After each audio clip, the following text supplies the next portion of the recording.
Pessoal, boa tarde. Primeiramente, dizer que eu estou com muita satisfação que eu estou aqui, né, para fazer esse painel. Né. Recebi com muita satisfação esse convite da associação. Eu me chamo Luiz Santos, sou advogado, baiano, mas já radicado no Ceará há alguns anos. Já atuo na defesa dos trabalhadores há mais de 15 anos. E desde o ano passado a associação fez esse passo importante de contratar uma assessoria jurídica para auxiliar nesse momento que tem ocorrido tantas demandas. Né?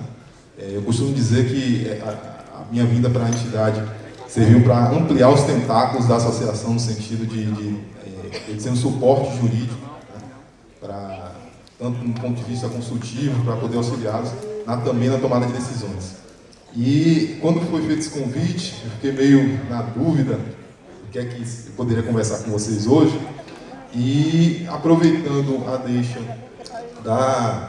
do próprio tema dessa atividade, eu resolvi falar das organizações, da organização dos locais de trabalho e o papel estratégico do Conselho de Representantes da FPNB. Então, trazendo também elementos de uma perspectiva histórica, né? Porque essa reunião, esse Conselho de Representantes, ele tem um aspecto, né, que tem a ver realmente com o tema de organização dos trabalhadores, né, em seus locais de trabalho.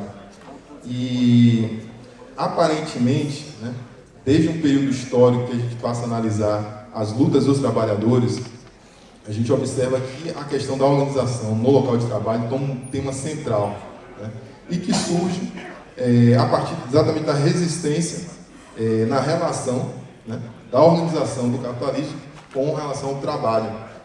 E essa forma específica de organização, eu vou falar para vocês aqui muito de conselho de empresas, porque é um organismo, né, por excelência da organização dos trabalhadores e seus locais de trabalho. Ele teve origem a partir das lutas operárias, das lutas socialistas, né? E aí você pode citar como diversos exemplos ao longo da história e a partir do surgimento desse organismo vivo e localizado de luta dos trabalhadores, a Comuna de Paris, né, em 1871, quando você teve uma revolta socialista na cidade de Paris, que estabeleceu uma organização de comissões operárias, e com eleição direta, enfim, eleição direta, tomada de direções das empresas. E é importante fazer essa discussão porque dentro dessa forma de organização dos trabalhadores, e vocês vão ver ao final que o Conselho de Representantes tem tudo a ver com isso, a gente vê muito a questão do problema democrático dos trabalhadores. Porque hoje a relação capital-trabalho estabelece uma imposição, né, daquilo que as empresas querem colocar. Vocês no banco compreendem bem isso, né? Eu também, que acompanho muito, né, o assédio, a pressão por melhoria do desempenho. E é nesse ponto que a representação dos conselhos de empresa toma uma dimensão bastante relevante.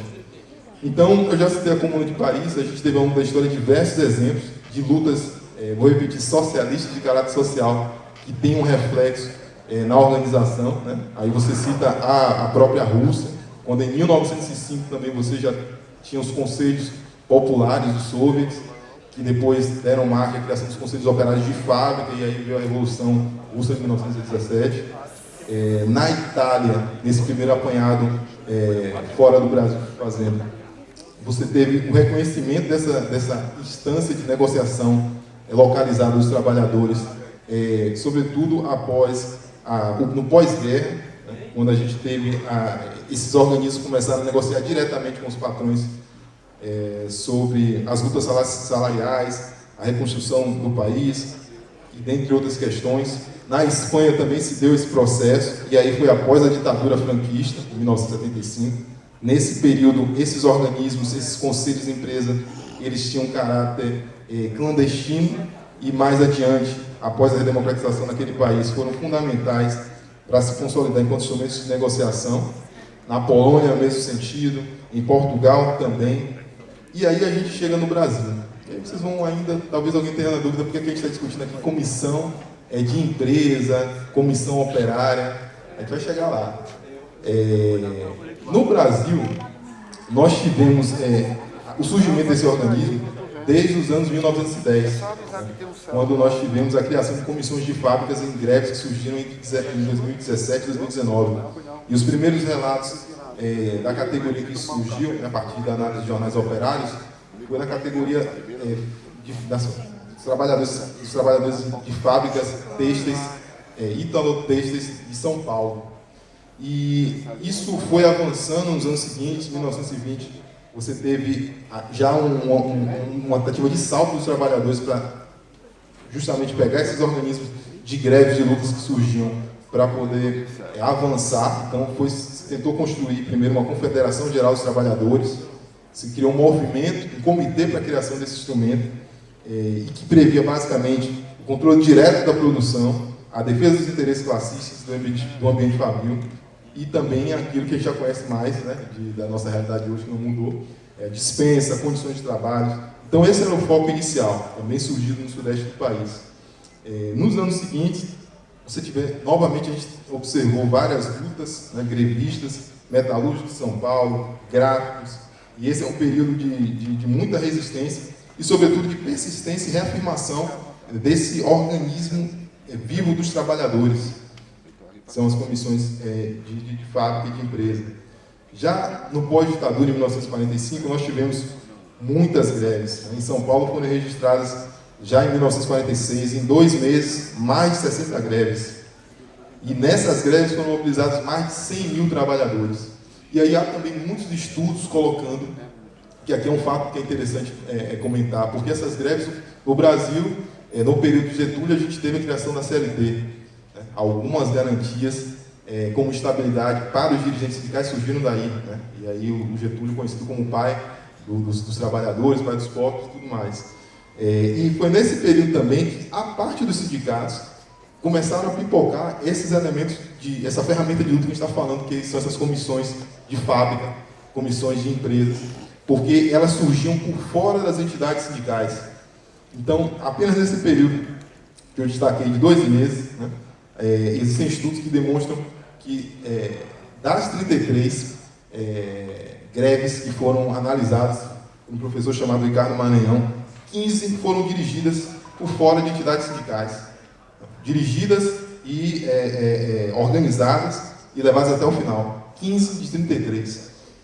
No ano seguinte, 1947, também tiveram muitas greves, né, nessa região do país, e das 22 greves analisadas, 12 surgiram por fora das entidades tradicionais, marcando aqui um elemento de greve pela base, de movimento pela base, de organização pela base. Essa parte da história, né? Depois disso a gente também conhece, veio a ditadura militar, e aí perseguição, prisões arbitrárias, assassinatos, como ferramenta de política do Estado, até que chegamos em 1978. E aí, essa parte também a gente conhece, né? Com o Sindicato do ABC Paulista fazendo grandes greves, iniciando um movimento massivo de trabalhadores, né, que tomou o país e que mudou o destino da ditadura naquele período. Mesmo nesse período, onde as greves começaram a surgir, né, a gente tem a organização pela base dos trabalhadores. E aqui é um elemento que é interessante. Se você vai analisar o período de 1978 a 1984, surgiram cerca de 790 greves. Dessas 790 greves, 90% dessas greves eram por empresa. E eu não sei se aqui a gente tem a dimensão disso. Eu já estou em outros sindicatos, tem algumas categorias, e em geral, quando o sindicato decreta a greve, não é comum, às vezes, a base vir junto. Então, quando você diz que 90% das greves foram já greves de empresa, não greves localizadas, é mais ou menos o seguinte: a empresa para, o canteiro de obra para, o banco, a agência para, e a partir disso, as outras começam a parar num processo em cadeia, e o sindicato é chamado depois para poder ajudar a resolver o problema. Então, basicamente isso que aconteceu nesse período, né? Isso foi em uma proporção tão gigantesca, que até no campo da política já começou a ocorrer movimentos no sentido de tentar dar uma resposta a isso, tanto do ponto de vista empresarial. Então você tinha na década de 80 o vice-presidente da Fiesp dando entrevistas falando que era importante você ter comissões de fábrica, porque os empresários teriam que se adiantar aos trabalhadores no sentido de prever os problemas e de resolvê-los de uma forma melhor, o que era até algo avançado para esse período, tendo em vista que boa parte do empresariado, sobretudo em São Paulo, não tinha essa visão de querer que o trabalhador mandasse, de dar poder ao trabalhador, porque você falar sobre comissão de base, comissão operária, numa empresa é isso, é você distribuir poder e, até certa medida, aqueles que são chefes intermediários perderem poder, porque você vai ter um membro de uma comissão discutindo com ele, dizendo que, olha, aqui, esse tipo de medida que você coloca como controle de jornada ou como problemas de compensação não pode ser feito dessa forma. E aí os trabalhadores se organizaram para poder decidir como é que isso iria funcionar. Então, são vários aspectos disso. Eu estava falando que isso começou a ter reflexo político, porque até o governo de São Paulo, em 1973, teve que criar uma lei para assegurar que os servidores das estatais públicas daquele estado pudessem criar um conselho de representantes de funcionários. E, pasme, naquela época São Paulo tinha cerca de 24 entidades, 24 empresas públicas, e após a aprovação da lei, cerca de 15 dessas 24 foram constituídos esses conselhos de representantes de funcionários, conselhos pela base, eleitos no local de trabalho. Então, a instituição das comissões de empresa é um processo que, em muitos casos, se chocou com as direções sindicais. E aqui hoje a gente teve até algumas falas bastante importantes nesse sentido, né? Porque é comum se imaginar às vezes que você vai ter uma entidade, um organismo autônomo de trabalhadores que vai, em dado momento, se enfrentar com o próprio sindicato para poder garantir que os direitos dos trabalhadores sejam defendidos. Isso aconteceu em 78. Você teve, por exemplo, no Congresso de Metalúrgico desse período, de 1978, onde o sindicato dirigido pelo atual presidente teve uma postura de mais sensibilidade com relação ao movimento operário que vinha surgindo, porque eles pegaram esse organismo vivo de comissão de fábrica e colocou como um elemento a ser discutido com as empresas. E de que forma isso se deu? No Congresso dos Metalúrgicos, nesse que eu fiz referência, você tinha uma grande discrepância. O Sindicato Metalúrgico de São José dos Campos, São Bernardo dos Campos, era conhecido por ser mais combativo, ao passo que em São Paulo, capital, você tinha a oposição metalúrgica da capital paulistana, que é quem conduzia esse processo de luta a partir dos conselhos de fábrica. Então, nesse congresso, foi aprovado, dentre as suas resoluções, primeiro, que essas comissões deveriam ser eleitas na base, por companheiros da base, e que teriam que ser um elo de ligação com o sindicato das demandas dos trabalhadores. No entanto, esses mesmos companheiros eleitos pela base deveriam assumir as negociações coletivas na reivindicação do seu próprio empregador, com a própria unidade de empresa que ele estava. Então, isso é muito avançado. E foi, sobretudo, absorvido pela categoria, né, no Congresso Metalúrgico, porque ele já tinha essa percepção de que isso, se não fosse dirigido por ele, seria suplantado por ele, seria esmagado por ele. Né? Ou seja, eu quero dizer que o processo de luta dos trabalhadores nessa organização das comissões de fábrica iria passar por cima da direção sindical. Eu não acredito. E isso, eu falei que mais cedo a gente teve um certo aspecto das falas mais cedo, sobretudo no painel, que foi interessante nesse sentido, porque é comum você entender talvez a atuação da associação como algo paralelo, que quer disputar com o sindicato, que quer ter o poder, e não foi isso que a gente viu aqui em algumas falas. A fala do Augusto foi muito feliz nesse sentido, a própria fala do Felipe Fiat também foi bastante interessante nesse aspecto, né? E a gente vê a importância de você ter mais organismos de luta para além dos sindicatos. Né? Foi falado essa manhã, novamente, pelo nosso primeiro presidente, o que foi você ter construído essa associação, ter mandado cartas para os trabalhadores nas agências, esses trabalhadores pressionarem os parlamentares para aprovação do FNR, né, que foi colocado na Constituição, que foi de fundamental importância para essa atuação do BNB hoje. E aqui eu vou adentrar um pouco nos aspectos mais jurídicos da associação, né, desse organismo da Comissão de FAB, da comissão de empresa, e espero aqui fazer um link que possa ser compreendido nesse sentido, porque é interessante esse aspecto da lei, da legislação, da nossa legislação brasileira. Antigamente, antes da Constituição de 88, para que um sindicato pudesse ser formado, era necessário ele organizar primeiro uma associação profissional, tal qual a FBNB é hoje. E a partir da organização dessa comissão profissional é que se tinha a carta, a autorização, né, para poder o sindicato se transformar no sindicato. Funcionava mais ou menos assim. Você criava essa associação profissional, que era uma fase preliminar obrigatória, isso com previsão legal na CLT, que é de 1943, e que o reconhecimento da associação era escolhido de acordo com a representatividade, mas era escolhido pelo governo, pelo Ministério do Trabalho. E com a implementação da Constituição de 88, isso cai por terra, porque aí entra em questão a autonomia sindical e a liberdade de organização. E aí eles perdem, né, o Estado perde esse poder de crivo sobre quem vai ser sindicato ou não. Então, esse é um elemento da realidade de mudança na legislação, que é de qualidade. Há outros direitos que a Constituição trouxe, a garantia do direito de greve, que não havia antes, né? A extensão aos servidores públicos da possibilidade de sindicalização e também, hoje, do ponto de vista jurídico, sendo entendido como direito à estabilidade, né, para os dirigentes sindicais. E só não houve avanço legal no sentido mesmo da comissão de fábrica, né?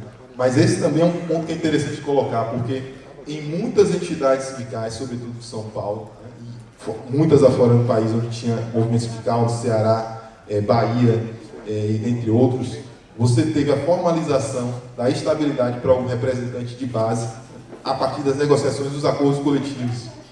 Então isso também é de qualidade, porque aquele que toma a dianteira na organização da base também está exposto. Vocês aqui sabem bem como é que isso funciona. A partir do momento que vocês começam a levar as demandas para o gerente, os equívocos que ele comete na sua ação, as arbitrariedades, vocês ficam mais visados e com isso estão mais expostos a sofrer todo tipo, toda sorte de assédio, de perseguição, de subterfúgio para evitar que você passe naquela concorrência, né, que você está fazendo, está se preparando tanto tempo para poder avançar na sua progressão profissional. Então isso é muito comum e essa formalização só foi concebida a partir da luta. Aí vem a Constituição, que amplifica essa formalização da organização autônoma, e aí, tanto com relação aos sindicatos, você tem avanço, como também na criação de associações, que passam a não depender mais da autorização do Estado, e aí você passa também a ter, a partir do artigo 8º, o artigo 5º, autorização para a fundação de associações. E aqui a gente entra numa questão de conceito, né, de finalidade, que é importante também a gente pontuar. Né? Eu estou listando o tempo todo uma comissão de fábrica, um conceito de empresas, porque é um elemento, é um organismo autônomo, autônomo tanto das autoridades, tanto do poder estatal, como dos sindicatos, que muitas vezes não acompanham o ritmo ou não defendem a luta dos trabalhadores. E aqui a criação de associações, que é um organismo, mais um organismo de luta dos trabalhadores, toma esse caráter bastante importante. E é só que a associação ela é distinta do sindicato, porque ela é uma união de várias pessoas que podem ter um objetivo comum e com isso resolvem se reunir. E o aspecto legal de igualdade que distingue ela, por exemplo, de outras entidades, né, enquanto uma entidade, pessoa jurídica, é que aqui na associação você não pode ter lucro, você não pode ter repartição de dividendos, né, e nem divisão de resultados financeiros entre os seus participantes. E por que é importante fazer essas distinções entre associação e sindicatos? Porque também tem as distinções, as diferenças entre eles. Né? Primeiro, com relação ao propósito e ao enfoque. As associações, como eu disse, são formadas voluntariamente, de forma espontânea e abordam vários temas e tem como uma das suas características, justamente, essa diversidade de causas que elas podem congregar as pessoas. Já os sindicatos são, de forma mais específica, entidades que focam na representação dos trabalhadores e centralizam suas ações na negociação coletiva de defesa e de interesse dos trabalhadores. Um outro aspecto também que é uma distinção entre a associação e o sindicato, é com relação ao reconhecimento e representação. E aqui é uma coisa que boa parte de vocês talvez já saibam, mas é importante pontuar, com relação à representação. Né? O sindicato, creio que todos sabem que o sindicato tem uma representação geral, poder representativo específico, que significa dizer que o sindicato representa a todos, quando ajuiza ações, quando senta mesmo para negociar, enquanto que a associação ela tem um caráter de representatividade que só abarca aqueles que se filiam, que se agregam à associação. E a partir disso, nesse aspecto, a gente pontua aí a questão da legitimidade, né? Que as associações são reguladas por meio do seu estatuto. E aqui é importante colocar isso, porque o estatuto é o elemento central da associação, que dá legitimidade. E a lei maior, fora as leis que disciplinam a sua Constituição, mas o estatuto é a lei maior das associações. E é importante isso porque até para você ter a formalização de uma associação a ser constituída, é necessário fazer esse registro. E por que eu estou insistindo tanto nesse aspecto legal? Porque aqui é um ponto que entra bastante na temática que a gente está falando, da importância do Conselho de Representantes do Banco do Nordeste do Brasil, porque na fundação, no momento que o FIAD estava lá na fundação da associação e dos presidentes que a sucederam, houve essa preocupação de deixar esse elemento da realidade, esse elemento que é o corpo vivo da associação hoje, da Associação dos Funcionários do Banco do Nordeste, que é a sua representatividade, o seu vínculo com a base. Alguém mais cedo falou da importância, eu acho que foi do meu amigo, não sei se ele está aqui, Tinoco, meu nome é Tinoco, vocês viram mais cedo, né? Uma coisa que ele pontuou e que de fato é real, é esse ponto, esse vínculo que a associação cria ao estabelecer 2 encontros, né? Um encontro por semestre, 2 encontros anuais, né? Só que isso não é só uma coisa da prática, isso também veio, inclusive, no aspecto formal. Eu fiz um breve quadro que coloca a questão da estrutura organizacional. Eu fiz um estudo comparativo, na verdade. Eu queria pedir até ajuda ao meu amigo Alain, você pode colocar.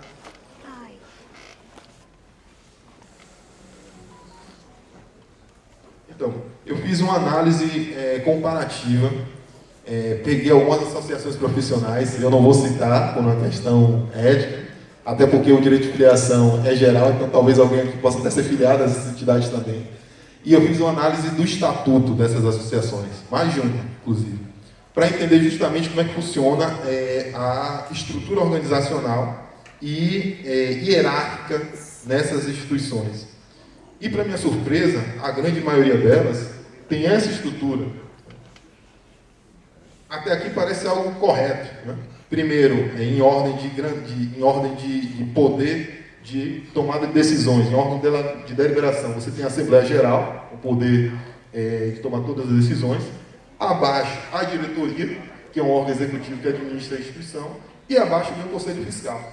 Então, dos 5, né, vamos dizer assim, das 6 associações profissionais que eu analisei, essa é a estrutura organizacional.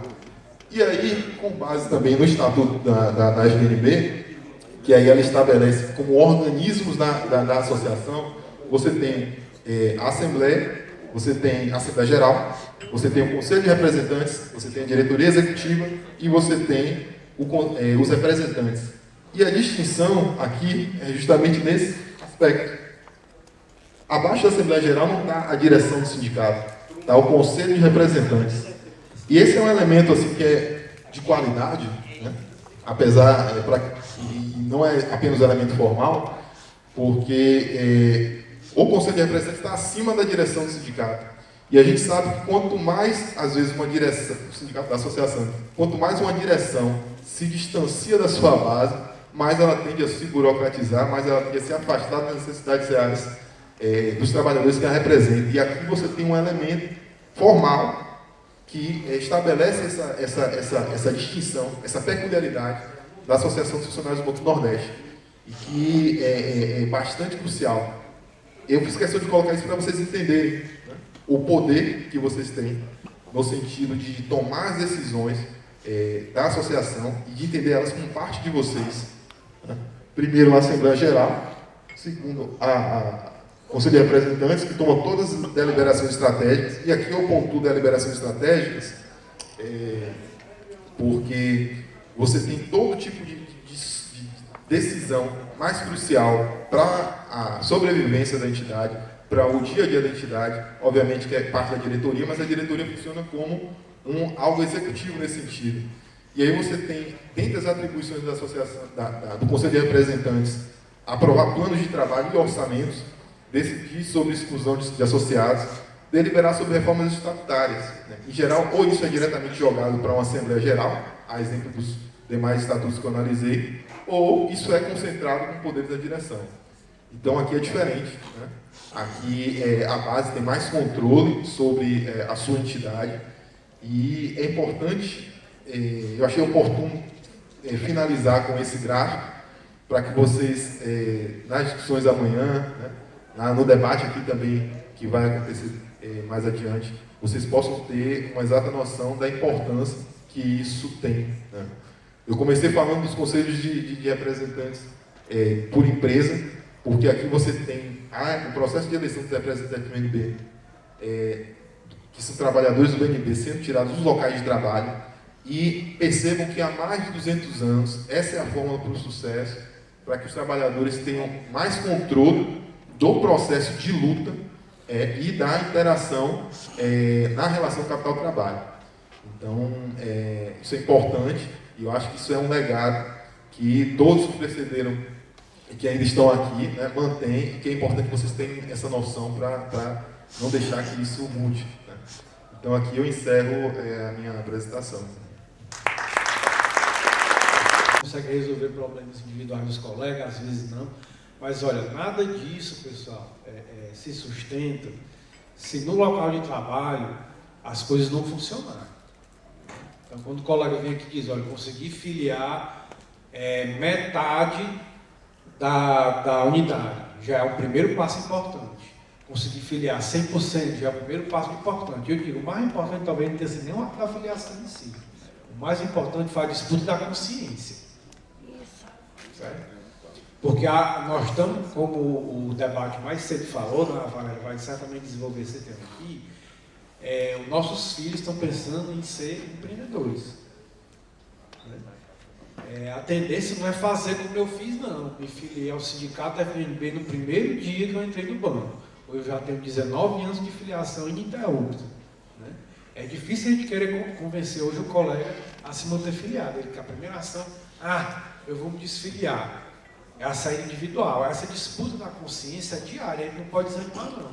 Que é o patrão do lado dizendo para se desfiliar, para ir ser empreendedor, para ir ter uma iniciativa sozinho. E do outro lado, a gente conversando com os colegas todo dia para a gente se unir. Se unir, porque senão o rodo passa em todo mundo. É assim que funciona a regra, né? Então, para a gente continuar, a companheira Valéria Silva, né, que é a diretora da FPNB, também diretora do Sindicato dos Bancários do Ceará, e vem, né, fazendo aí uma excelente atuação de base, todo dia, né, está presente na base, acompanhando as lutas e visitando unidades, seja pelo sindicato, seja pela FPNB.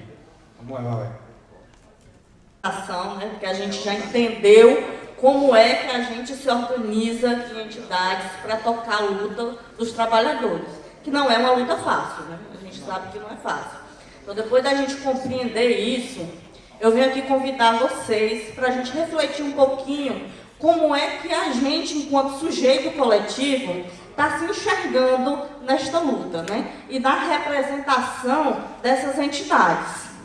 E a gente faz isso num momento inglório, né? A gente faz isso no mês de agosto, né? Que é o mês de combate à violência contra a mulher. Né? E a gente, que é mulher, sabe quantas de nós morrem só por ser mulher, né? E quantas de nós tem medo todos os dias, a todos os momentos, de todas as coisas, né? E também fazemos isso no momento em que nós assistimos ao genocídio de um povo, onde as suas maiores vítimas são as mulheres e as crianças. E a gente assiste isso ao vivo, a cores, numa tela de alta definição, né? Então é nesse momento que eu chamo a nós trabalhadores a refletir qual é o nosso papel enquanto indivíduos nesta luta, né?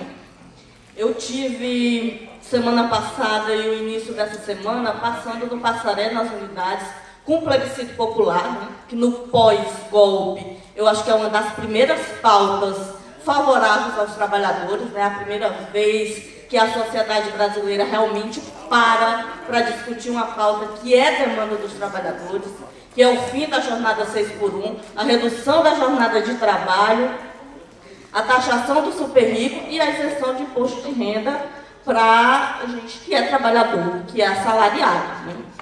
E aí a gente ouve coisas que são complicadas de se digerir, né? E é uma semana que eu realmente não estou bem, dado tudo que eu ouvi lá, né? Porque algumas coisas realmente é estarrecedora de você ouvir isso de um trabalhador, de você ouvir isso de um colega de trabalho, né?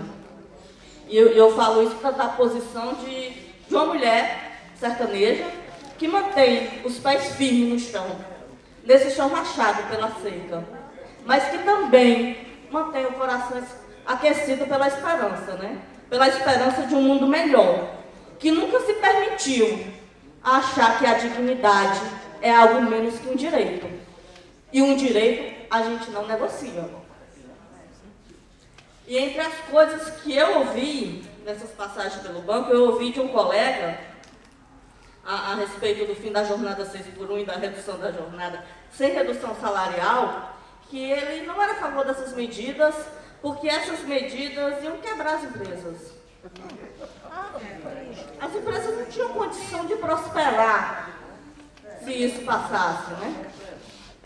E aí as pessoas que me conhecem sabem que eu não gosto de colonizar. Nunca perdi uma oportunidade. Mas não gosto não. E esse colega, eu não sei se você está sabendo, mas o Brasil acabou com o trabalho escravo em 1888, né? Pelo menos aquele formal, previsto na lei, legalizado. A gente acabou. E o Brasil continua. E as empresas continuam. Não continuam? Sim. Com certeza. Continua, né? E falando um pouco de nós, bancários, né? Quando foi que a gente começou a luta pela jornada de 6 horas? Alguém sabe?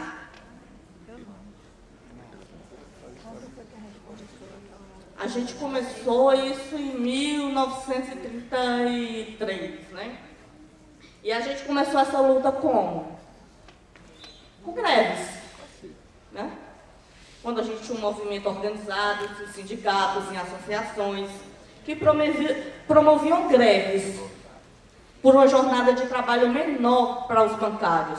Porque nessa época, a gente tinha um índice enorme de tuberculose entre os bancários, por conta do trabalho com dinheiro, né? Por conta do horário de trabalho que era exaustivo, dos ambientes que eram insalubres, poucos ventilados, e a gente tinha no país uma epidemia de tuberculose e um índice altíssimo entre os bancários. Parece bastante comum com a situação que a gente passou na pandemia, né? Como nós bancários e diversas outras categorias sofremos nisso. E aí começou-se essa luta pela jornada de 6 horas. E ela se tornou uma realidade em 1957. 68 anos, né? Se acusem aí os que estavam presentes nessa luta. Eu estava nascendo. Eu sei que um monte de gente estava lá, né? E, a partir de então, a gente trabalha 6 horas. Agora levanta para minha mãozinha quem continua trabalhando 6 horas. Eu estava na cidade.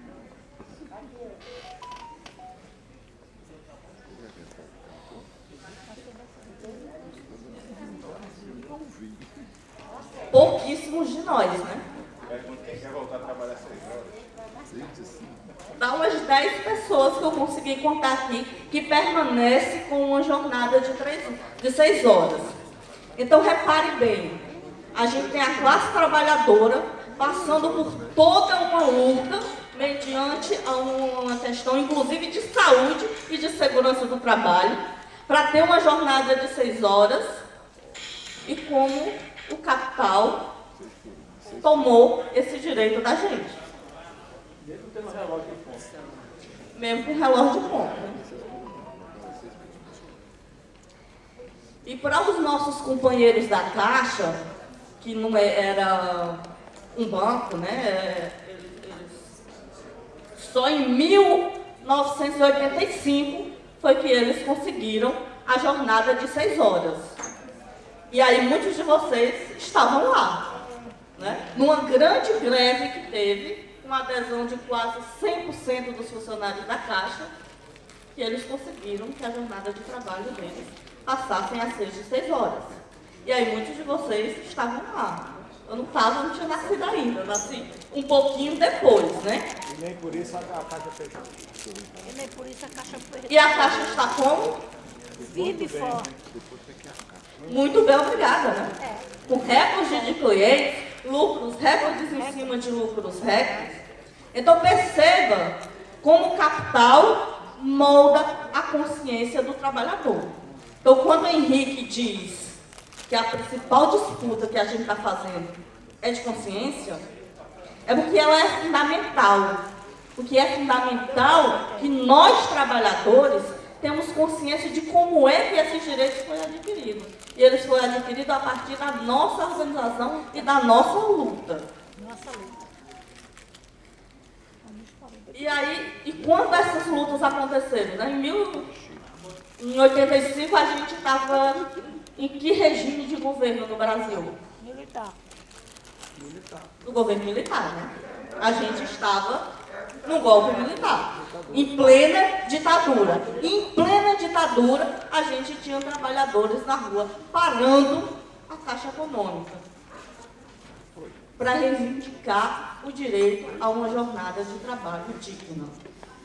E hoje a gente tem colegas que acham que isso vai quebrar as empresas. A gente trabalha 6 horas, muito embora esse direito tenha sido cassado da gente, mas nenhum banco quebrou por conta disso, nenhuma empresa quebrou por conta disso, né?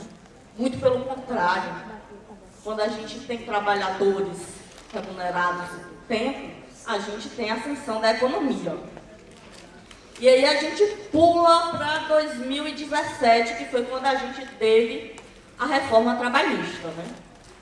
Que foi uma das grandes reformas que teve na legislação trabalhista do país. E aí a gente passa não só a ter uma completa modificação na visão dos trabalhadores, né? Porque a gente que entrou no banco, que estudou para o concurso público, que organizou a nossa vida para ser funcionário público, para fazer carreira no banco, para entrar no banco, para se aposentar no banco, para se manter trabalhando 6 horas, a gente passa a ter uma mudança brutal na legislação trabalhista, né? E na mentalidade das pessoas, porque aí vem a internet, e aí vem os coaches, né? E aí vem a pregação do individualismo, do faça você mesmo, do empreenda, você é capaz. Mas a história nos mostra que não, né? Que todos os nossos direitos são fruto de luta coletiva. Ele não é fruto de uma conquista individual. Eu nasci com o direito de fazer concurso para entrar no Banco do Nordeste. E isto não me foi dado. Isto foi uma conquista da luta dos trabalhadores. E ela custou suor e sangue de muitos. E aí é preciso que a gente pare e reflita onde a gente estava quando em 2017 a Dilma foi vítima de um golpe e o governo seguinte atende a uma demanda do capital por aumento de lucro, porque no fundo é isso, é uma crise do capital. O capital tem as suas taxas de lucro reduzidas, porque já se consumiu muito dos recursos naturais, né? A gente acabou com parte do mundo em nome de lucro, e isso reduz o nosso tempo aqui na Terra, em nome do lucro. E agora, em nome do lucro, o capital demanda a degradação do trabalho. Em nome de ter mais lucro, o capital demanda uma maior exploração dos trabalhadores. E aí a gente tem o governo seguinte Bandido, ladrão. entregando isso ao capital, né? E hoje a gente vê, e a gente estava lá, parados. Então, qual é o papel de cada um de nós quando a gente fica em silêncio diante do desmonte da legislação trabalhista? Onde é a democracia? Quando a gente fica em silêncio, quando hoje, dentro do Banco do Nordeste, o maior banco de desenvolvimento regional da América Latina, a gente tem colegas com a jornada de trabalho de 9 horas por dia, com mais 1 hora de almoço.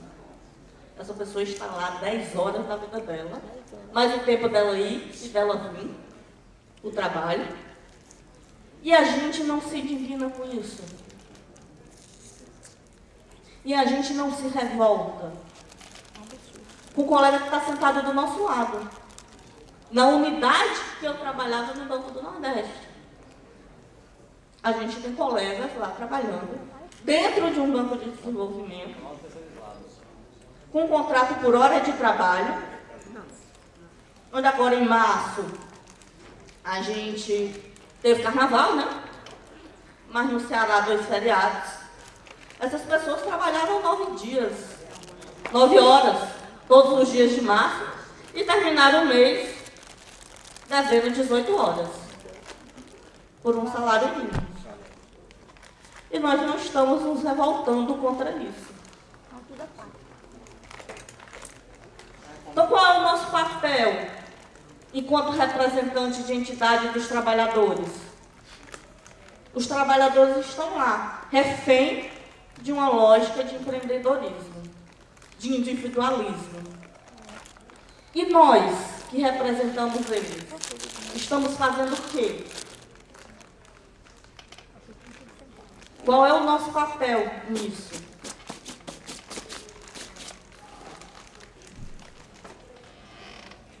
A gente não é capaz de ter solidariedade com os colegas de trabalho que estão sentados do nosso lado. A gente não foi capaz de ir para a rua quando em 2024 o STF disse que nós, que estruturamos toda a nossa vida para fazer carreira na entidade, para ter estabilidade, não temos mais. Nós podemos ser demitidos sem justa causa, desde que motivada. E aí a gente que trabalha no Banco do Nordeste sabe muito bem como funciona a motivação, né? A gente sabe muito bem como ocorre as destituições de função, mediante a justificativa do seu gestor. E a gente não se revoltou contra isso. Então é preciso que a gente pense, né? E o objetivo aqui é esse, é realmente convidar vocês a refletir. O que cada um de nós está fazendo? O que a gente fez de errado? O que a gente pode fazer para mudar isso, né? A gente está na categoria que mais vai sofrer com a digitalização dos processos, né? Com a IA. E aí está todo mundo discutindo isso. Estamos todos nós sofrendo. O que a gente está fazendo quando dentro de um banco de desenvolvimento a gente tem índice altíssimo de adoecimento? Onde todos nós conhecemos um colega ou fomos vítimas de assédio, de pressão por meta, de uma meta que você não tem responsabilidade sobre a execução dela, de uma meta que você não consegue cumprir.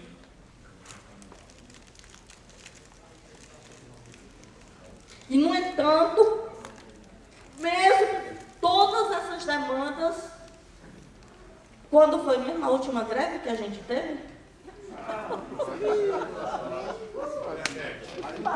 Passado. É preciso ter boa memória, né, para lembrar. Hoje a gente tem uma geração de bancários que nunca fez uma greve, que nunca fez um piquete numa agência, que nunca foi para a rua por uma manifestação.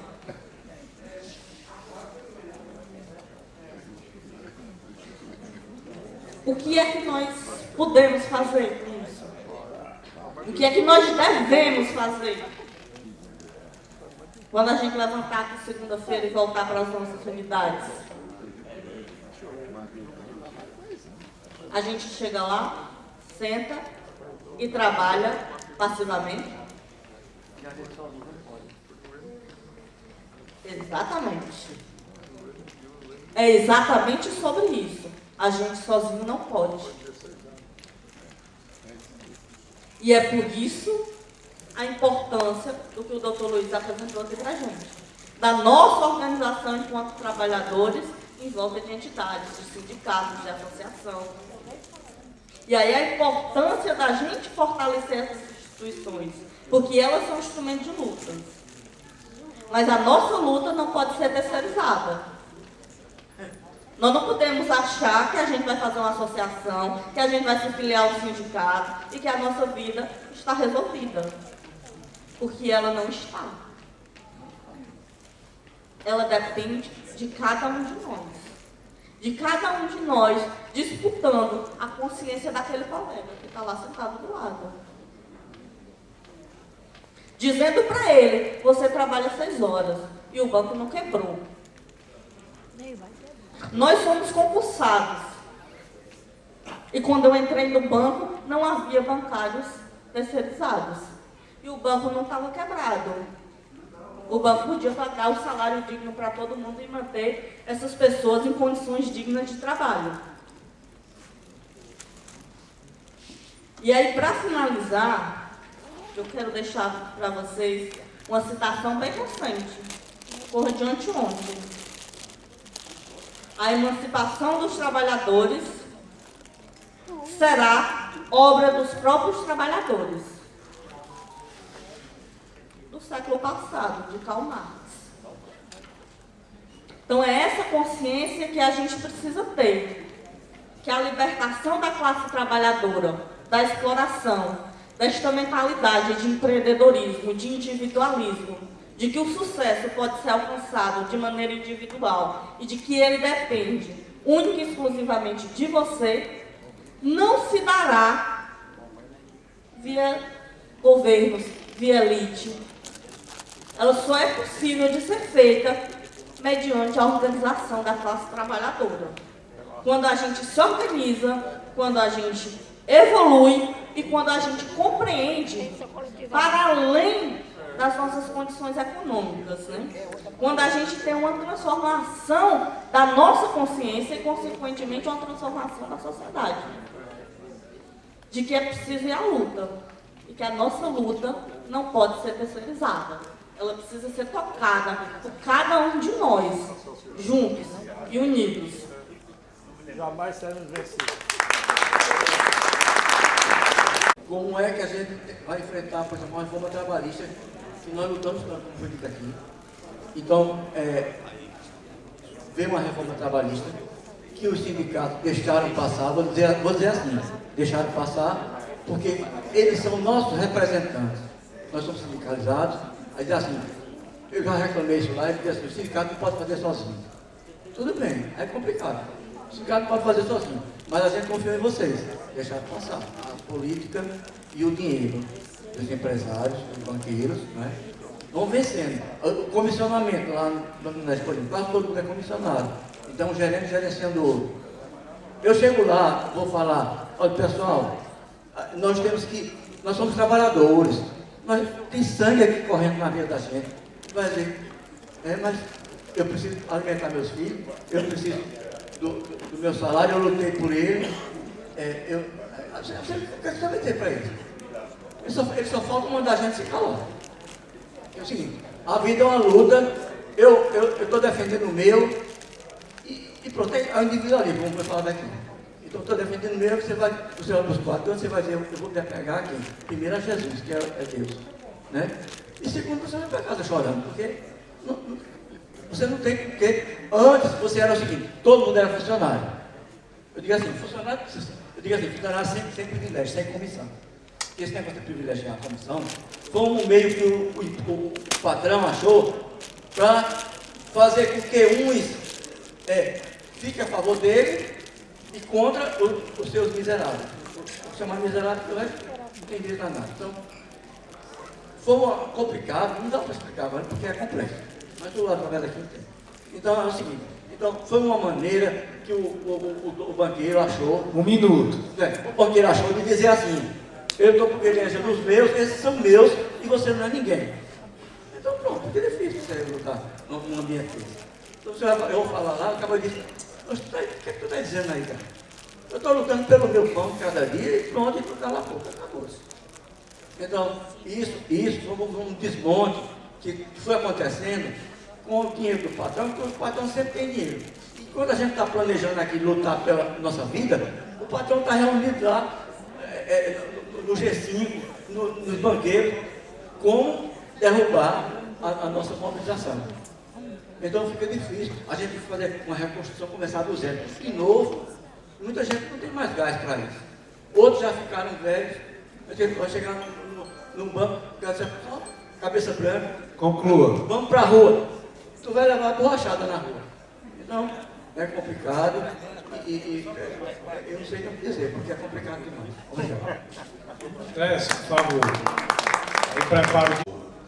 O Felipe Fialho e do Augusto, sobre essa questão de a gente passar o bastão para o pessoal mais novo, eu já me preocupo há muito tempo, até mesmo pelos exemplos que eu tenho lá na direção geral, que eu trabalho na direção geral, e a gente vê cada exemplo que eu fico assim impressionado.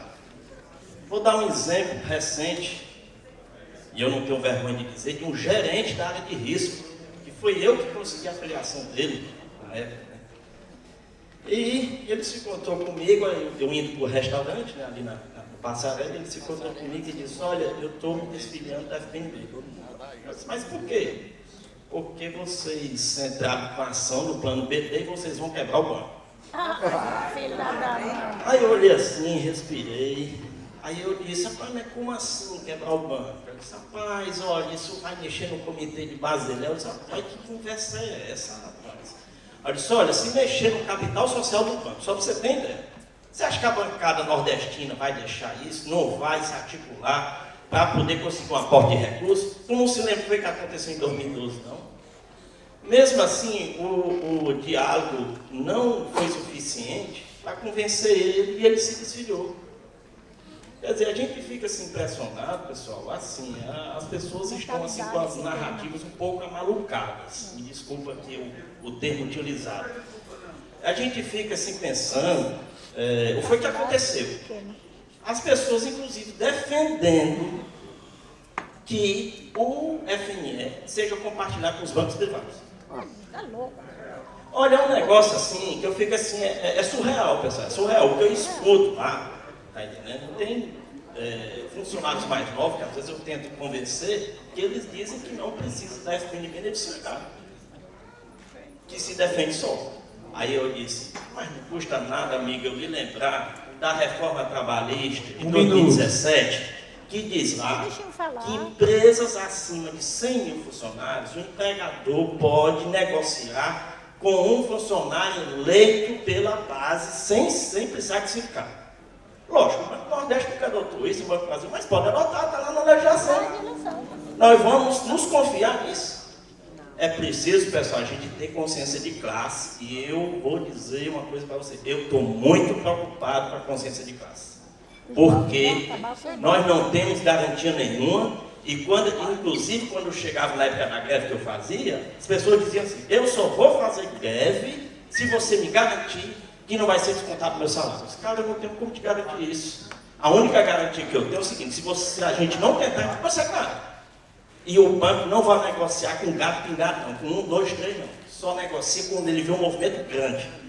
Então, pessoal, é preciso a gente fazer essa reflexão e a gente voltar para as nossas unidades, a gente não pode desistir não, sabe? Mas é que a gente fica impressionado com esse tipo de coisa, a gente fica, mas vamos nos manter fortalecidos, energizados, para a gente sempre tentar conseguir um argumento convincente para a gente fazer com que a gente passe o bastão para esse pessoal mais novo, tá bom? Muito obrigado. Obrigado. Agora é o Djalma. Aprender mais, uma palestra excelente do doutor, nosso representante, nosso advogado que luta também por nossas causas, né, toda a diretoria. E nós precisamos potencializar o nosso trabalho e conscientizar as pessoas, os trabalhadores, né, que estão na ponta, nas agências, nos ambientes. Mas a gente precisa fazer, né, um levantamento mais concreto. Lá em Sergipe eu criei um formulário para a gente poder tentar atualizar realmente o que é que a gente tem em cada agência. Eu vou, né, depois com os colegas, acho que Diógenes fez, né, Diógenes? Fez a atualização, depois eu vou fazer uma consolidação dos dados. É um resultado bem interessante, eu vou repassar para a FBNB e se eles autorizarem eu passo para os demais para a gente fazer um levantamento para a gente fortalecer isso. E a pergunta outro advogado, nossa, ele falou bem uma coisa muito interessante, que lá nessa atualização na agência, eu tive um colega que eu, assim, às vezes a gente trabalha naquela correria de dias, você está no setor, você não tem tanto contato constantemente, então eu fui atualizar e aproveitei e conversei com ele. E ele falou, não sou filiado, mas eu estou esperando uma ação que está saindo agora do sindicato, eu vou me desfiliar e eu quero ficar só com a FBNB. E eu tenho uma colega lá também, que ela tinha se desfiliado por alguma insatisfação, não sei porquê, mas ela falou que vai se filiar, que é agente administrativa. Então, fazendo esse levantamento, corpo a corpo, eu até senti a necessidade de realmente conversar, como, por exemplo, com esse colega, né, que eu não sou tão próximo por conta dos setores de trabalho. Então, a gente fortalecer, divulgar cada vez mais o trabalho da FBNB para essa conscientização dos colegas de classe, como bem falado pela nossa colega diretora, que fala muito bem, que a gente precisa de união para a gente colocar na prática aquela frase, juntos somos mais fortes. Né? Se um está sofrendo, a gente sofre com ele, está precisando da nossa ajuda, a gente precisa dar exemplo, porque não adianta a gente cobrar e não dar exemplo, né? A gente não pode dar margem para os gestores nos criticar. Nós somos funcionários do banco, não somos funcionários de gerente nenhum. Né? Vocês nunca vão me ver chamando ninguém de chefe do banco, porque eu nunca quis isso. Chefe, não. Eu sou funcionário do banco e eu trabalho para o cliente. E a gente teve um resultado extraordinário do banco. A gente desenvolve o Nordeste. Nós realizamos o sonho dos clientes que estão lá fora precisando do Banco Nordeste para desenvolver, gerar emprego, melhorar a qualidade de vida da população nordestina. Eu sempre falo assim nas minhas palestras. Quem aqui é nordestino? Vocês. Então vocês têm um banco do Nordeste. Priorizem suas operações com o Banco do Nordeste. Coloque suas aplicações, reserva para pagar parcela no Banco do Nordeste. Porque só assim vocês vão fortalecer e desenvolver melhor a região de vocês. Abraço. Quando chama, eu estou lutando pela minha comissão. E quando a gente não acabar com essa história de comissão, o sindicato luta por comissão, não sei quem luta por comissão, não sei quem reclama porque não foi promovido do nível 3 para o nível 4. Vai promovido do nível 3 para o nível 4 e vai ficar até o fim da vida no nível 4, porque só tem 4 níveis. Vamos brigar pelo salário, pelo cargo, minha gente. Vamos arengar com o povo do sindicato a brigar pelos cargos, o cargo da gente, que é o meu dinheiro. O meu cargo é o meu, o banco não mexe no meu cargo não. Na minha comissão, o banco me manda para a justiça, eu que vá para a justiça para ganhar, para incorporar, eu que me lasco. Agora, o cargo, ele não faz isso. Ele só faz isso no cargo se mudar para fora. E aí você tem a prerrogativa de ir brigar na justiça do mesmo jeito. Doutor Luiz e Valério, vocês dois completaram o que foi dito aqui de manhã. E com muito brilhantismo, felizmente. A FNB acertou em cheio. Fazia tempo que eu não via acertar tanto como dessa vez. Também não, mamãe. Aí aqui o doutor Luiz falou assim, que a associação precisa ter zelo para não se distanciar da base. Agora, quem é a base? Sim, quem é a base? A base somos nós. E a associação sozinha não pode fazer isso. Nós somos a associação. Essa responsabilidade não é dos 17, 18 diretores da associação. Essa responsabilidade é de todos nós, de todos vocês que estão aqui nessa plenária. Vocês não vieram da casa de vocês já aqui para tomar cachaça, nem para dormir, nem para descansar, nem para repousar no hotel de luxo. Vieram para cá, foi para trabalhar. E tem que dizer para os caras lá, ó, a gente foi lá para trabalhar. Vocês estão pensando que a gente foi para lá para tirar onda? Tá? 1 minuto. Tem mais um aí.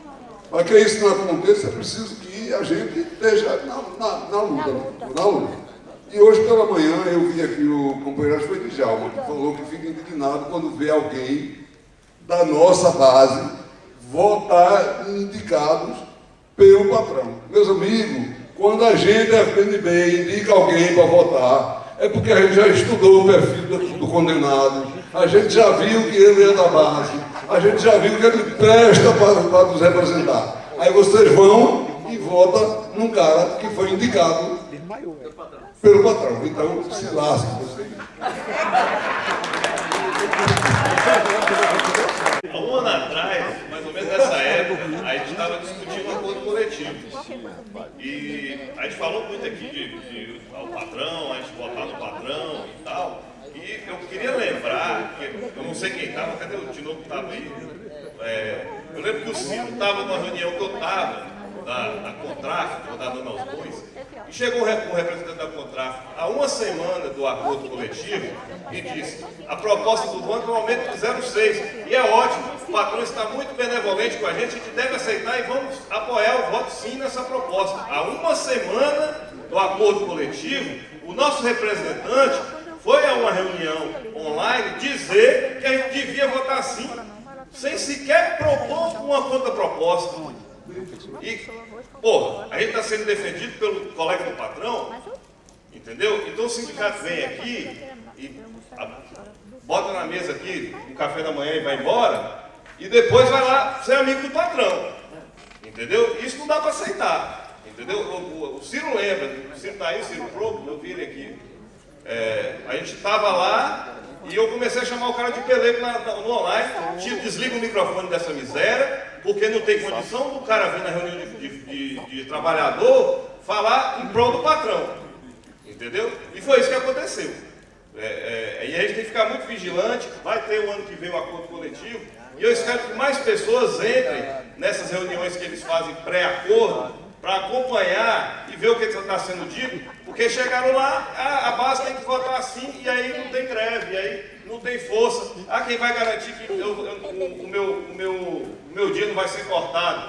Não tem força, pô. O sindicato já falou que não quer, que tá muito difícil porque o Temer complicou as coisas, já tem tanto tempo sem greve, a gente não sabe nem como é que faz mais. E aí a gente fica aceitando um aumento de 0,6 com lucro recorde de tudo quanto é banco. Por 2 anos. Pois é, em 2 anos. Pelo amor de Deus, tá? E a outra questão que eu quero trazer aqui é que foi anunciado que o banco vai abrir uma subsidiária no mercado de capitais, chama Asset, já tem nome, diz que vai mandar quase 100 funcionários do banco para lá para poder começar a operação, e que esse pessoal que vai vir a ser funcionário do banco, porém pelo concurso da Asset, não será bancário, e sim funcionário do mercado financeiro, cujo piso salarial é R$ 1.520, R$ 2 a mais que o salário mínimo. Eles não serão defendidos pela categoria e não terão os nossos benefícios. E são colegas, futuros colegas de BNB. E a gente já tem que pensar na situação do colega que vai vir no futuro. E aí a gente já tem que falar isso aqui e dizer ao banco que isso não pode ser possível. Como é que a pessoa é funcionária nossa e vive uma realidade completamente diferente da nossa? Já basta os contratados que vivem essa realidade, tá? Então, conclua. É isso que eu queria dizer, para a gente ficar ciente do que está acontecendo, para poder a gente acompanhar isso de perto, porque não é possível que isso possa acontecer dentro do banco. Pessoal, tu é falador nessa 64ª, né? Muito bem, né, Rita? Só parar de correr, não. Parar de corrida. Sem semana sem correr. Sou corredor também, viu, gente? Maratonista. Meu nome é Alci, eu trabalho no ambiente de políticas de desenvolvimento. Sou representante da FNB, já participei da diretoria algum tempo, e eu vou ser bem honesto e sincero. Eu estou omisso enquanto representante da FPNB. Não sei vocês, eu estou. Não faça isso. Pois é, eu estou aqui reconhecendo. Eu estou omisso. Por quê? Primeiro porque eu não tenho feito como deveria as reuniões de repasse. Aconteceu a 63ª e eu não realizei. Fui cobrado por isso. Até tentei fazer, mas não realizei. Como eu sempre o fazia, não faço. Eu não consigo filiar, como o colega conseguiu ali em Maranguape, onde eu trabalhei, todos os funcionários do ambiente de política de desenvolvimento. E eu vou dizer com sinceridade, é difícil. Não é fácil não. Não é não, Henrique? Tem pessoas lá que você vai filiar e contra-argumento com uma série de coisas, inclusive que não tem grana para poder pagar. É ou não é verdade? Acontece? Então, é uma luta diária que você tem que demonstrar para as pessoas a importância da entidade, a diferença em relação ao sindicato e o que a entidade faz, que vai além da questão, doutor Luiz, das relações de trabalho. Porque tem uma defesa bem maior, institucional, que é muito forte, que é do próprio Banco do Nordeste, que a nossa condição de sobrevivência enquanto bancária é ter o Banco do Nordeste funcionando e continuando defendendo os interesses do Nordeste como deve defendê-lo. Essa é uma questão que às vezes as pessoas não conseguem enxergar, não conseguem perceber a importância da entidade, porque não conhecem o histórico da entidade e de lutas da entidade. Por isso que eu passei lá no grupinho do WhatsApp da 64ª, um linkzinho para mostrar uma publicação feita pela comunicação aqui da entidade, mostrando todas as ações que foram feitas pela entidade. E vou dar, para não me alongar, que me alonguei muito hoje também, vou dizer um exemplo. Em 2010, não sei se vocês se recordam, os mais antigos eu acho que se recordam, nem sei dizer quem é mais antigo, né? Porque eu sei que uma boa parte tem 20 anos de banco, né? Já 20 anos de banco. Eu estou com 36 anos de banco. Em 2010 houve uma proposta de... Eu vou precisar só finalizar a minha argumentação. Em 2010 houve uma tentativa, viu, Jackson? De reforma tributária. Que era com propostas muito ruins para o Banco do Nordeste, porque podia impactar os recursos do Fundo Constitucional. E houve uma luta grande da entidade. E sabe quantas mil assinaturas nós conseguimos coletar rapidamente para poder levar para o Congresso e apresentar lá e dizer que nós, sociedade do Nordeste, não aceitávamos fazer modificações, por exemplo, na questão dos 50% de recursos do Tesouro Nacional para o semiárido? Foi uma luta grande. Imagina quanto? Quase 20 mil assinaturas, foram 18 mil. Todos os funcionários, os representantes trabalharam e efetivaram isso no tempo recorde. E nós estamos lá com capacidade de poder argumentar, de defender o Banco do Nordeste na perspectiva de ser um banco que operava recurso público com competência, com qualidade, no contexto de sustentabilidade, garantindo de fato, por meio dos seus funcionários, que houvesse uma redução de desigualdades. Essa é a questão fundamental que a gente precisa compreender enquanto representante da FPNB. E eu estou sendo omisso, não quero ser mais omisso. Conclua. Vou concluir nessa perspectiva. Quantos representantes do FPNB do Passaré estão aqui? Por favor, levante a mão. Quantos estão aqui? 3, não. Elton? 3, 4, 5, 6, 7, 8. O que eu estou propondo? Eu acho que é importante, porque o Passaré é uma base fundamental, principalmente na perspectiva de uma eleição do próximo ano majoritária, que é fundamental nós garantirmos deputados que estejam do nosso lado. Por isso que é importante, meu amigo do Maranhão, se estiver no Maranhão ainda, né? É importante que a gente garanta uma ação mais conjunta no Passaré dos representantes. Então, finalizo minha fala colocando uma proposta que vou apresentar, que é nós começarmos a fazer os relatos, a diretoria da FPNB começa a fazer as discussões sobre seminários, estruturação do PNB e desenvolvimento no Passaré, com repasse em conjunto de todos os representantes e as pessoas que foram convidadas por eles, no anfiteatro lá do banco, com a participação de representação do banco e também do ETEND e do ambiente de políticas. Conclua. É essa a minha proposta que eu quero concluir.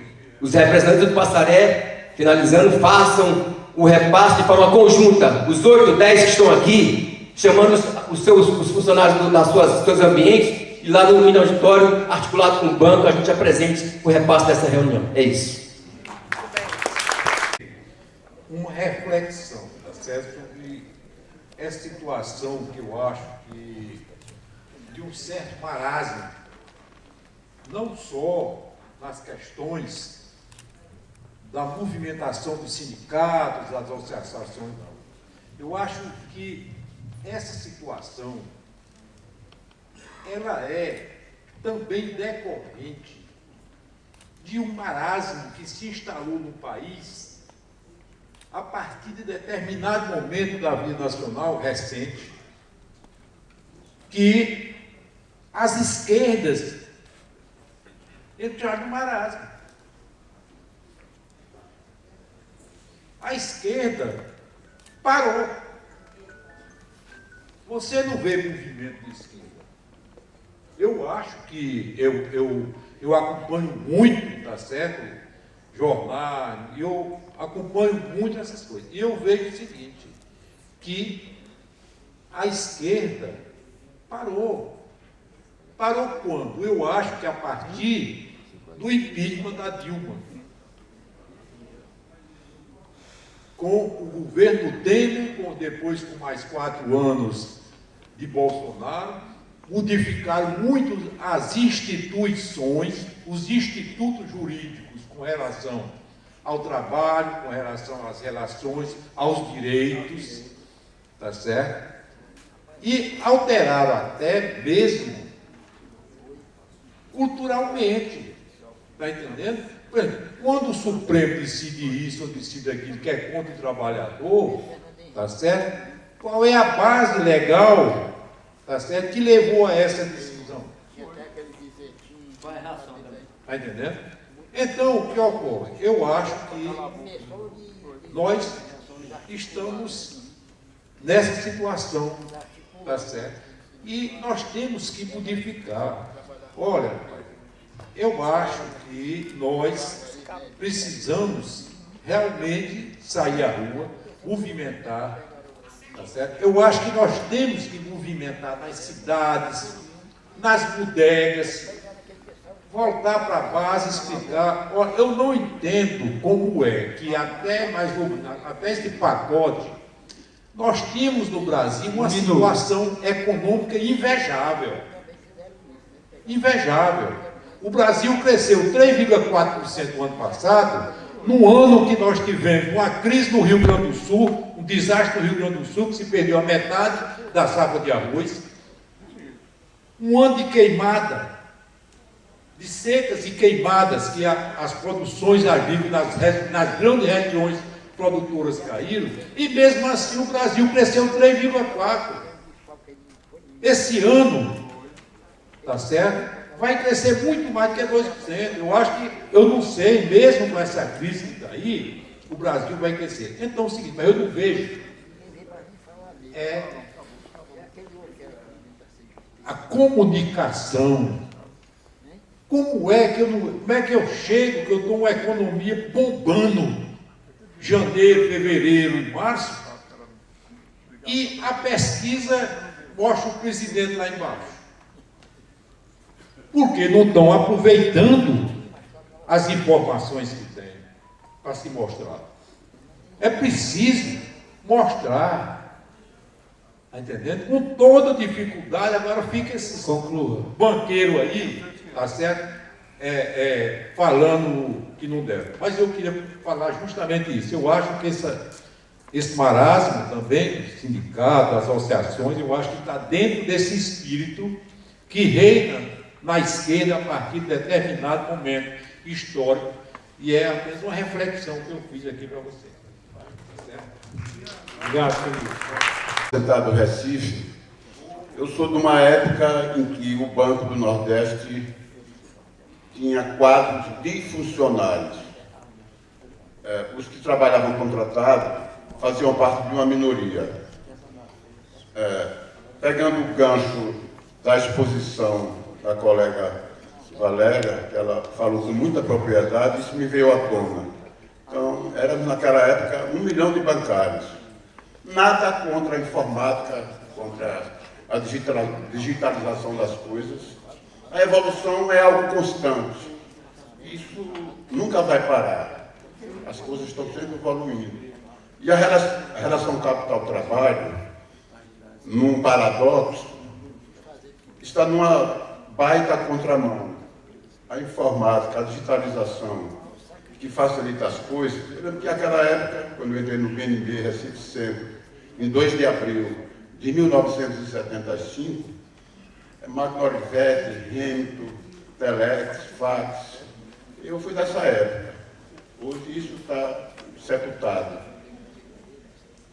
Claro que a evolução, como eu disse, traz melhorias significativas, mas na contramão, o quadro de trabalho está cada vez mais precarizado. Fizemos um trabalho em Recife, eu e Maria das Graças, surgiu a ideia da renovação da permanência de Agenor, nosso presidente da CAMED de Saúde. Então nós tomamos a iniciativa e visitamos 24 agências e pegamos 391 assinaturas. Fizemos um documento e, coincidentemente, teve uma reunião da diretoria da FBNB em Recife. Rita e a equipe foi recebida pelo presidente, ele tem lá o escritório dele. Ficamos lá na antessala e quando saiu apressado, me avisaram, eu desci pela escada e consegui me aproximar dele no carro, entreguei o documento e ele sinalizou que a indicação de Agenor já estava assegurada. Eu pude confirmar isso com ele depois e se consumou a permanência dele. Mas nessas agências que eu visitei, foram 24, isso no Banco do Nordeste, um banco federal, a precarização do trabalho, nada contra os contratados. Infelizmente, contratados em nosso país é subemprego. Aliás, não só os contratados, até funcionários de determinadas empresas que pagam salários horríveis. Então, nessas 24, nós percebemos, eu e Maria das Graças, que está aqui, que há agências com 8, 10 pessoas, 12, mais da metade é terceirizada. Isso num banco federal. Aí me voltou no tempo, para a época que eu entrei no banco, éramos um quadro de funcionários efetivos, com salário maravilhoso, licença-prêmio, prorrogação de expediente, tudo isso. Hoje são 15 de agosto de 2025, a gente volta a essa realidade que Valéria colocou com muita propriedade, cada vez mais o trabalho está se tornando algo desprezível. Falo em termos de remuneração. O Banco do Nordeste passou por uma transformação que ela não é significativa em relação à relação capital-trabalho, muito pelo contrário. Licença-prêmio, aí você vê algumas dificuldades que tem, que isso era uma coisa sagrada, não tinha atraso, tudo onde a gente tinha. Hoje, vejo a FBNB lutando para que, em determinada época, os colegas tenham essa remuneração assegurada. Então, a gente tem que estar atento e estar junto. O trabalhador não pode estar contra o trabalhador. Eu fui numa época que, com Edilson Mamão, Alberto Birajara, Darcy Leite, fizemos greve o tempo todo. A boa greve sem destruir patrimônio, pelo salário. Paguei um preço muito alto e vim ter uma comissão no banco 20 anos depois, porque gerente de banco não gosta de grevista. Mas eu acho que lutar pelo salário é uma coisa que está dentro de mim, lutei, e faria a mesma coisa novamente. Então, unamos sempre. Uma entidade como a nossa aqui, que no grupão que tem aí, no WhatsApp, um cidadão deu uma ideia de difundir a ABNB e a FBNB. Elas têm papel distinto. Então não tem que, conclua, Carlos. Não tem que fundir uma com a outra. Cada uma tem que atuar naquilo que lhe pertence. Então, uma entidade como essa, a FBNB, que eu sempre fui associado, concluindo, vou sempre tirar o chapéu e ter uma diretoria altamente comprometida, que é exemplo, não só para a gente dentro do banco, como lá para fora quem quiser ver. É só tirar olhos de ver. Muito obrigado. Eu me apresentei da outra vez que eu usei aqui o microfone. Eu sou Edson Gonçalves, da Superintendência aqui da Bahia. Estou domiciliado lá em Morro do Chapéu como agente de desenvolvimento e tenho a honra e o prazer de estar representando no Conselho Deliberativo da CAMED, como conselheiro eleito. Tem um ponto que, desde o meu primeiro momento no banco, me lembro da minha primeira ECR, da minha primeira reunião no sindicato e na federação, e que era uma pauta recorrente minha, que era a questão da isonomia. Viu, Valéria? A gente estava ali sempre pautando, porque no momento que eu entro no banco, nós tínhamos os pré-98 e os pós-98, com diferenças, né, salariais e de benefícios. E naquele momento, o que acontecia? Nós tínhamos uma quantidade de pré-98 que era muito maior do que os pós-98. E desde aquele momento, eu dizia, olha, quando se quer criar um problema no meio, no grupo, você cria classe, você divide. Porque você vai começar a ter defesas de questões particulares. Nós temos que trabalhar com a questão da isonomia. E dizia também, precisamos fazer isso com a urgência que o tempo que necessita, porque o tempo urge, né? Não deu outra. Passado alguns anos, hoje, se nós quiséssemos fazer uma isonomia dos pré-98 com os pós-98 dentro do Banco Nordeste, nós não teríamos força nem para pautar isso. Embora, naqueles momentos também, na reunião que está acontecendo, que vai acontecer hoje e amanhã, lá em Fortaleza, dos funcionários do Banco do Nordeste, do Congresso Nacional, né, dos funcionários do Banco Nordeste, eu também participei e pautei isso e foi tirado de pauta porque não foi defendido pela classe que estava lá.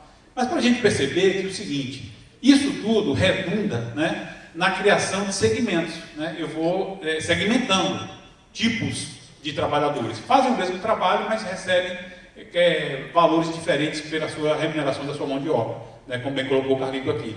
Isso foi à frente e chegou na questão da terceirização. Quem de nós aqui já não fez e participou de grandes movimentos para que não houvesse a terceirização da atividade fim? Quem não pegou o microfone, que foi, conversou com os colegas e tal? Mas me chamou muito a atenção a fala do Alci, viu, Alci? Me chamou muito a atenção isso, eu fiquei ali refletindo nisso. Será que eu, como representante, estou fazendo efetivamente a movimentação que a gente precisa fazer, né? E olha que eu sou diretor de sindicato, eu vice-presidente do sindicato da minha base, da Direcer. Mas será que a gente está fazendo tudo isso que a gente pode fazer? Só para concluir aqui mais um minutinho. Então, disso veio a terceirização. Dessa terceirização, nós tivemos dois grandes golpes que nós tivemos da classe trabalhadora muito recentemente. Nós tivemos no governo Temer a reforma trabalhista e a reforma previdenciária. Isso quebrou as nossas pernas, né? Não vou falar aqui da questão dos sindicatos, porque isso, quando se extinguiu o imposto sindical, a federação, que hoje vocês tiveram aqui, a presidente estava aqui pela manhã, André Sabino, né? A época que era o Hermelino, presidente, nós tivemos que fazer caixinha para o Hermelino ir participar de uma determinada atividade, como presidente de uma federação, porque não tinha recurso. Porque diferente do que dos sindicatos, que tem essa mensalidade que a gente custeia, a federação não tem. Então, os patrões, eles continuam muito orquestrados, trabalhando com seus lobbies, com suas representações no Congresso, e nós precisamos estar atentos com a nossa representação. Nós, no Congresso anterior, falávamos que era um Congresso muito ruim, que não tinha, né, era um Congresso que a gente não tinha espaço, e o Congresso que veio depois foi muito pior. Infinitamente pior. E se nós não acordarmos para as próximas eleições, teremos um Congresso muito pior do que tem esse. Muito obrigado. Uma vez, boa noite agora, né? Que agora era boa tarde. Boa noite. Pronto, eu nem faço questão de participar, porque, como eu falei, eu me empolguei depois da primeira visita, naquela primeira AFNB, aquela reunião que eu participei lá em Cabo, de lá para cá. Então, eu pensando comigo, como é que eu posso ajudar ainda mais essa associação, esse corpo de participantes, a motivar aquele pessoal que está lá na agência também a ficar, ou seja, trabalhar também em prol da nossa briga pelo nosso bem-estar no banco. Então, o que a gente faz? Primeiro, eu, graças a Deus, consegui filiar 5 pessoas, que quando eu entrei lá só tinham 3, comigo 4, filiei mais 5, hoje todos 9 estão filiados. Segundo, Nós tivemos uma eleição para a comissão de ética, onde nós tivemos a Lisandra, né, que é a indicação nossa, e a gente tem que trabalhar exatamente, eu falei, quem falou ainda agora fui eu, sobre a gente votar na indicação do patrão. Não tem sentido. Então eu conheci a Lisandra também participando dessas reuniões. Eu não conhecia que ela é de outro estado, do Ceará, mas na reunião eu conheci e fui me envolvendo e fui conhecendo o trabalho dela. E fiz um trabalho na agência de Maranguape também para a gente votar nela. Dos 9, consegui 8. 8 pessoas da agência de Maranguape votaram na Lisandra. Então é isso que a gente tem que se engajar, gente. Levar isso aqui para lá. Tentar fazer o nosso trabalho. A gente não pode fazer... Não, eu sou uma formiguinha, mas a formiguinha faz. É difícil. Mas se nós desistirmos, é pior ainda. Se a gente ficar frouxo, não é muito difícil. Eu não vou fazer a minha parte. Faça a sua parte, pelo menos eu digo, eu estou fazendo. Então, gente, eu quero dizer para vocês que a gente, com essa minha fala da comissão de ética, eu quero voltar ao assunto que eu falei primeiro, que o banco criou uma comissão de ética para atender alguns assédios de funcionários e para corrigir algum problema que ele tinha, como assédio moral, assédio sexual. Então, eles têm uma comissão vão até a nossa agência, passam lá os filmes mostrando que nós estamos trabalhando para vocês denunciam. Aí ele coloca para nós venda de produtos, além do que a gente pode vender, quer dizer, institucionalizam o assédio moral. Não tem sentido. Então, vamos em frente, vamos trabalhar juntos, iremos vencer. Minutos, no máximo. Pessoal, retomando aqui, parabenizar aí pelas intervenções. Eu acho que isso estão colocados para a categoria e para os funcionários, obviamente, do Banco do Nordeste. Eu quero começar respondendo uma pergunta que não foi diretamente uma pergunta, foram questões que foram levantadas aqui, que foram colocadas, né? E que é importante, de fato, a gente ter essa percepção do que foram os ataques que ocorreram nos últimos anos à classe trabalhadora em geral, mas que avançou sobre os direitos de toda a classe, né, de todos os trabalhadores. O que foi o efeito da reforma trabalhista de 2017, por exemplo, a categoria bancária? O fim da incorporação da gratificação em função.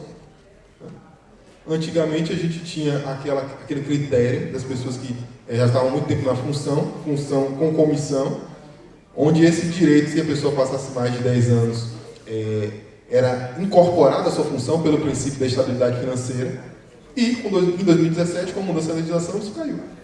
E hoje o que a gente tem é mais ou menos o que se costuma dizer no meio jurídico de modulação lá aos efeitos da reforma, onde só quem atingiu 10 anos na mesma função antes da entrada em vigor da reforma em novembro de 2017, que permanece com esse direito. Porque para todo mundo que não atingiu 10 anos na mesma função, essa gratificação, e que chegaram depois da reforma, acabou. Outra questão que alguém pontuou também muito interessante é essa questão do imposto sindical. O imposto sindical tem muitas polêmicas, né? Não é algo que era uma unanimidade, né? Porque a gente sabe que tem muitas entidades que não estão ombro a ombro com os trabalhadores, que viam no imposto uma forma de se sustentar independente de estarem na luta ou não. Mas até a forma como foi feito, de uma forma rápida, a partir do golpe de 2017, da eleição de Temer, desestruturou todas as entidades sindicais, muitas entidades sindicais. Foi dado exemplo aqui da Federação Bancária. No Ceará, muitos sindicatos combativos sofreram com isso, né, de uma forma muito acentuada, né, e sindicatos combativos. Então, isso é um outro efeito, né? Então, a forma como a gente organiza a luta para essas questões mais gerais também é muito importante. Teve um outro ponto também que acho que o Décio colocou, né? Eu vou aqui tranquilizar ele, né? Apesar da gente ter o congresso que a gente tem hoje, se forem discutir aqui uma alteração do FNE, isso vai dar um pouquinho de trabalho, porque está na Constituição. Está na Constituição lá colocando que a metade da verba do fundo é para o Nordeste e para as instituições bancárias regionais. Então, se for se eles forem tentar alterar isso para dar para a instituição bancária privada, não sei se foi o Tess que falou isso, ou teve uma outra pessoa que falou isso, vai dar trabalho, e a gente vai poder ter tempo de organizar a luta para poder ir contra essa arbitrariedade. Teve um outro ponto também que foi colocado. O Djalma colocou uma questão, eu havia entendido uma coisa, mas eu vou aproveitar e falar sobre isso de novo, porque tem a ver com a representatividade da associação. Isso é uma dúvida que chega de forma muito recorrente lá na associação, que eu respondo muito. A associação tem adotado agora uma postura mais ativa no aspecto judicial. Vocês têm percebido isso.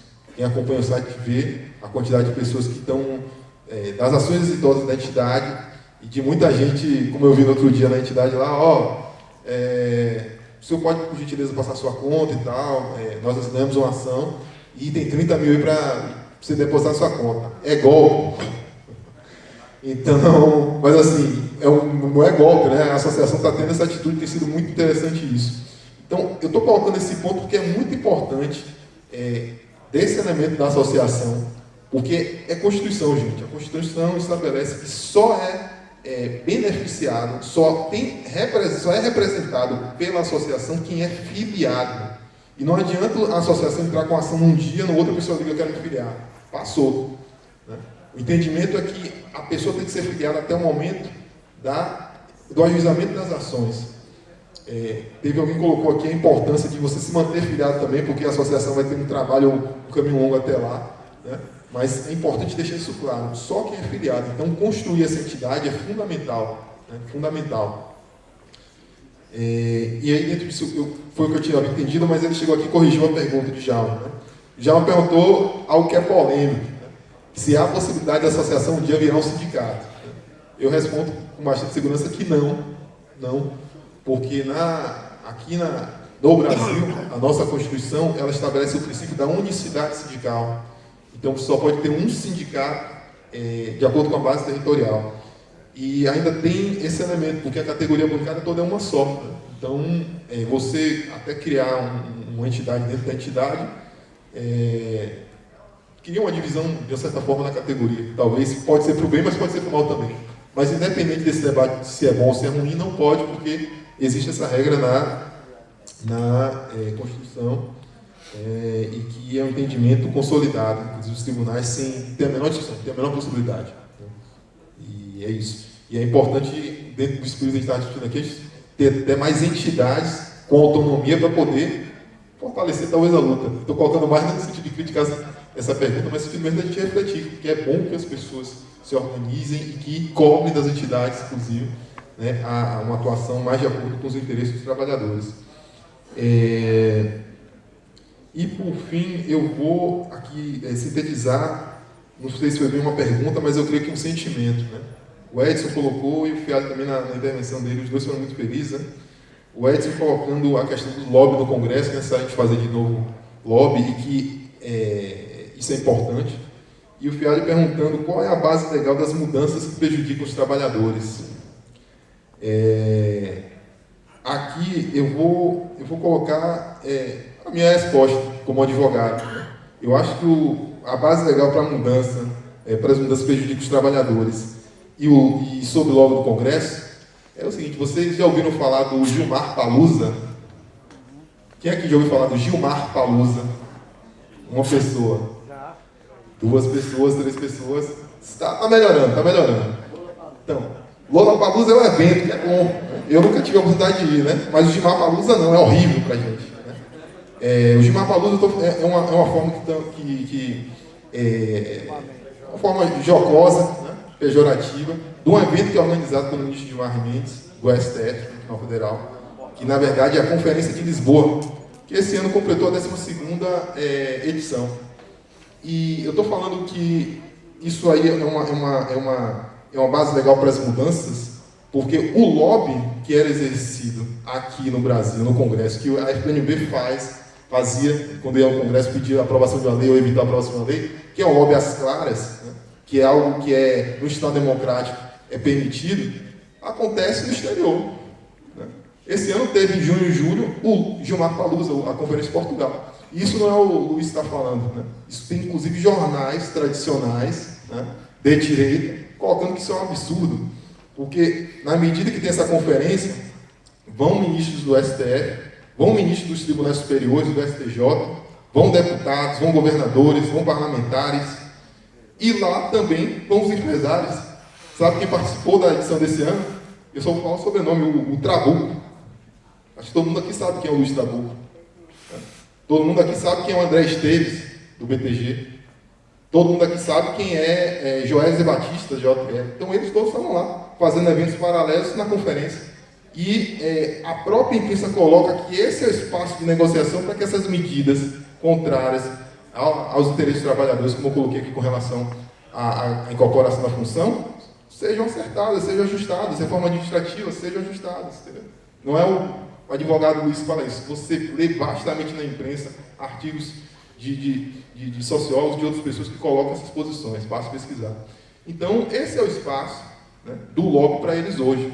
Então, por isso que é importante aqui fortalecer os nossos organismos de base. Né? E eu uso isso para fechar. Né? Essa conferência, essa reunião é algo muito importante. Amanhã vocês vão ter oportunidade de tirar diretrizes, fazer o plano de ação do próximo período, que vai ser difícil, vai ser, como foi colocado pela manhã, ano que vem tem eleição, né? A gente estamos sob ataque, né, do estrangeiro, e é importante que a gente coloque tudo isso para refletir e para materializar em ações que possam evitar que nós tenhamos mais derrotas, né, para que a gente possa, na verdade, resistir e avançar. Então, essa é a mensagem, é a forma como eu encerro minha fala. Porque cada vez que a gente vem aqui, que se reúne, que conversa com os colegas, que ouve os colegas, a gente sai daqui com a fé renovada, né? E sai daqui um pouquinho mais esperançosos. E só uma questão que eu queria colocar, acho que um dos colegas falou sobre essa questão que eu coloquei da ação do STF, que tirou da gente a estabilidade, né? Essa ação é decorrente de um recurso dos colegas do Banco do Brasil, inclusive lá do Ceará, né? Teve uma época que o Banco do Brasil resolveu instituir um programa que também já teve algo semelhante no Banco do Nordeste, que era a Cara Nova. Então, você chegava na sexta-feira para trabalhar e segunda-feira, sua cara nova estará em outra unidade, assim, em outro estado, e você tinha que ir trabalhar, né? Coisas semelhantes que já aconteceu também no Banco do Nordeste. Alguns colegas se recusaram, foram demitidos, entraram na Justiça, isso rolou anos, foi parar no STF, o STF julgou e deu a isso repercussão geral, né? E aí, muito decorrente desse lobby que acontece, que o Luiz bem pontuou, né? E como já diria a nossa querida economista Maria da Conceição, né? Nós, trabalhadores, não vamos resolver nossas questões nos almoços de domingo, nem no Jumabaluza. E com essa consciência, todos nós precisamos sair daqui.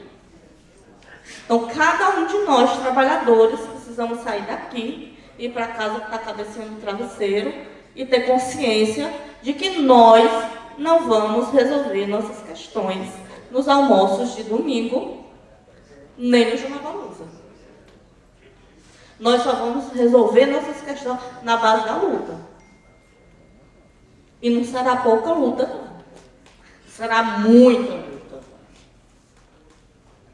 Então eu convido vocês a voltar para casa, a refletir sobre isso, né? Meus alunos costumam dizer que eu sou a mensageira do fim do mundo, né? Eu trabalho muito com a parte ecológica, né? E estou terminando a economia ecológica. Às vezes, onde eu vou, eu estou anunciando o fim do mundo. Mas não. Eu estou convidando a gente a pensar. O que cada um de nós, o que cada ação nossa nos aproxima ou nos distancia do fim do mundo. E aí eu convido cada um de nós a pensar o que cada ação nossa contribui para a luta dos trabalhadores, nos aproxima de ter mais direito ou de ter menos direito.